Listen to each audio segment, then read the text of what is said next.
दोस्तों, एक 6 से 7 साल की छोटी सी बच्ची कि जिसकी माँ, दादी या फिर नानी उसको आइसक्रीम और चॉकलेट जैसी चीज़ों के बहाने से घर से बाहर लेकर जाती हैं, वो बच्ची बहुत ज़्यादा खुश होती है और इस बात से बिल्कुल बेखबर होती है कि कुछ ही देर के बाद उसकी ज़िंदगी पूरी तरह से बदल जाएगी। सिर्फ इसलिए नहीं कि उसके जिस्म से कोई चीज़ घट जाएगी, बल्कि इसलिए कि ऐसा सब कुछ करने से पहले ना तो उसको बताया जाएगा और ना ही उसकी इजाज़त ली जाएगी।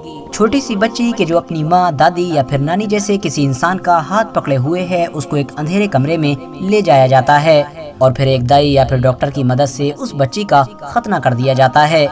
खतना यानी एक तेजधार ब्लेड के जरिए से उसके प्राइवेट पार्ट का कुछ हिस्सा काट दिया जाता है। चीरा तो सिर्फ एक ही लगता है, मगर उसका जख्म पूरी जिंदगी के लिए उस छोटी सी बच्ची के दिमाग में बैठ जाता है, जो कभी भी दोबारा निकलने का नाम नहीं लेता है। आपको बताते चलें कि ये दर्द भरी कहानी ना तो किसी सिर्फ एक बच्ची की है और न ही ये स्टोरी आज से कोई 500 साल पुरानी है, बल्कि ये एक ऐसी दर्द भरी कहानी है कि जिससे आज के दौर में हजारों, लाखों, बल्कि ये कहिए कि करोड़ों की तादाद में औरतें जूझ रही हैं। दरअसल दोस्तों, औरतों का खतना ये एक ऐसा अमल है कि जो आज के दौर में मिस्र के साथ साथ अफ्रीका के कई अलग अलग देशों में किया जाता है। इवन कई देशों के साथ इस लिस्ट में हमारा देश भारत भी मौजूद है। बात करें अगर मिस्र और अफ्रीका के अलग अलग देशों के बारे में, तो वहाँ पर इस चीज़ का चलन पिछली कई सदियों से चला आ रहा है। स्पेशली आपको जानकर हैरानी होगी कि मिस्र के कुछ खास इलाकों का हाल तो ये है कि वहाँ पर जब तक औरतों की खतना नहीं हुआ करती थी, तब तक औरतों को नापाक तस्वुर किया जाता था और साथ ही साथ उनको शादी के लिए भी तैयार नहीं माना जाता था। मगर फिर सन 2018 में मिस्र की गवर्नमेंट की तरफ से इस पूरे मामले पर पूरी तरह से पाबंदी लगा दी गई। इवन इसके ऊपर बहुत सारे लॉ भी इम्पोज कर दिए गए। आज के दौर में अगर मिस्र का कोई भी डॉक्टर औरतों की खतना की इस एक्टिविटी में अगर इन्वॉल्व पाया जाता है, तो उसको 7 साल तक की सजा हो सकती है। इसके अलावा ऐसा भी कोई आदमी कि जो डॉक्टर से या फिर इस तरह के किसी और इंसान से अपनी किसी रिलेटिव और जान पहचान की औरत की खतना की दरख्वास्त करे, तो उसको भी इस जुर्म में 3 साल तक की सजा हो सकती है। मगर इन तमाम कानूनों के बावजूद भी आज भी मिस्र उन देशों की लिस्ट में टॉप पर मौजूद है कि जहां पर सबसे ज्यादा औरतों के खतने किए जाते हैं।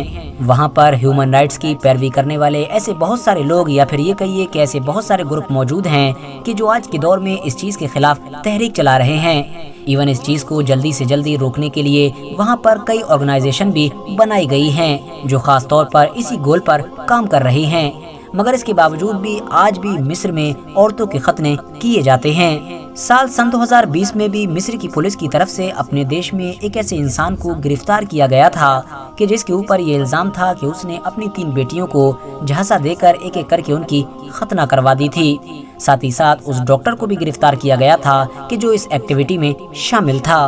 बात करें अब अगर भारत देश की, तो आपको बताते चलें कि यहाँ पर भी कई अलग अलग इलाकों में औरतों के खतना किए जाते हैं। भारत में औरतों की खतना के इस रिवाज को फॉलो करने वाले ये लोग दाऊदी बोहरा मुस्लिम कम्युनिटी से बिलोंग करते हैं। बोहरा कम्युनिटी शिया मुस्लिम का ही एक ग्रुप होता है, जिसके मानने वाले ज्यादातर लोग भारत, पाकिस्तान के साथ साथ कई अफ्रीकन कंट्रीज में भी पाए जाते हैं। मगर अगर बात करें भारत की, तो यहाँ पर मुंबई, मध्य प्रदेश और इसके अलावा गुजरात में पाए जाते हैं। इस कम्युनिटी के ज्यादातर लोग आप लोगों को सुनहरे कलर की कढ़ाई वाली टोपी में नजर आएंगे।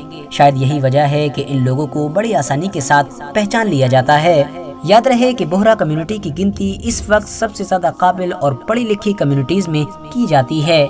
इनके यहाँ जैसे ही बच्ची की उम्र 7 साल हो जाती है, तो उसकी खतना करवा दी जाती है। किसी दौर में ये काम दाइयों की मदद से किया जाता था, जबकि आज के दौर में ये काम डॉक्टर्स की मदद से किया जाता है। दोस्तों, औरतों की खतना की इस एक्टिविटी को FGM के नाम से भी जाना जाता है, जिसका मतलब ये होता है कि फीमेल के पर्सनल बॉडी पार्ट के बाहरी हिस्से को किसी तेज धार वाली चीज से काट देना। और आज के दौर में ये काम दुनिया के अलग अलग इलाकों में पाए जाने वाले लगभग 27 देशों में किया जाता है। वैसे तो अलग अलग देशों में इस काम को अंजाम देने की अलग अलग उम्रें हैं, मगर अगर बात करें 2013 की एक रिपोर्ट के अकॉर्डिंग, तो आपको बताते चलें कि इनमें से आधे से ज्यादा देशों में खतना की ये एक्टिविटी 5 साल की उम्र से पहले ही कर दी जाती है। इतना ही नहीं, रिपोर्ट में तो ये भी दावा किया गया है कि इस वक्त ऐसी औरतों की तादाद लगभग 70 करोड़ के करीब है कि जो इस एक्टिविटी से गुजर चुकी हैं। फिलहाल आज के अपनी वीडियो को हम यहीं पर खत्म करते हैं। ویڈیو اگر آپ کو نالجیبل لگی ہو تو ویڈیو کو ضرور لائک کریں، اور اسی طرح کی نالجیبل اور ہسٹوریکل ویڈیوز ہمیشہ دیکھنے کے لیے ہمارے اس چینل کو ضرور سبسکرائب کریں، اور ہاں، اپنے دوستوں کے ساتھ یہ ویڈیو آگے ضرور شیئر کریں۔